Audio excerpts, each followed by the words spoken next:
Hi, welcome to our Angular Step by Step course. Today we will discuss about NgFor structural directive.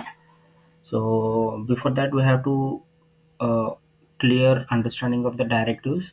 Here, directives are the changes the behavior of HTML elements. It uses to work on the conditions of the statements, and directives adds functionality and UI logic to the elements. These directives can be divided into two types. These are the structural directives and attribute directives. Structural directives can be divided into three types. First one is ngIf, second one is ngFor, third one is ngSwitch. Now we are discussing about the ngFor structural directives.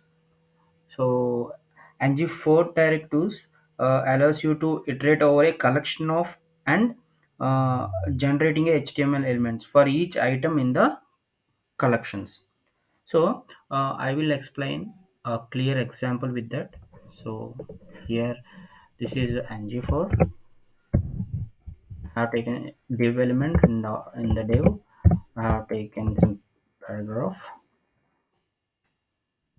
In the paragraph, I will take a number is some item.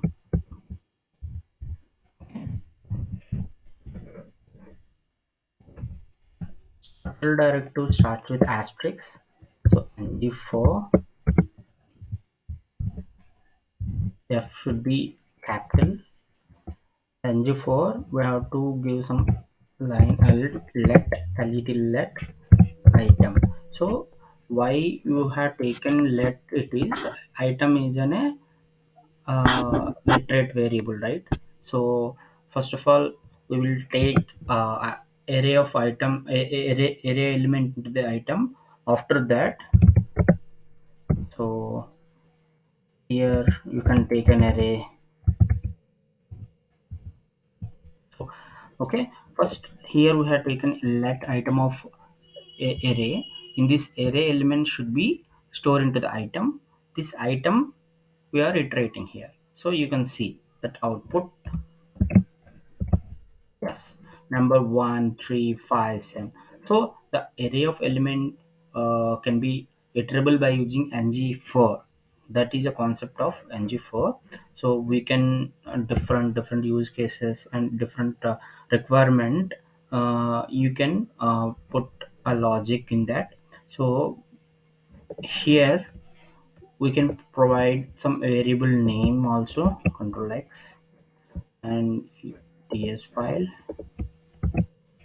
So I'm giving array 1. So this array 1 should be placed in HTML. Okay. So I think it will be work. There is no changes. This is the NG4 structural directives in detail.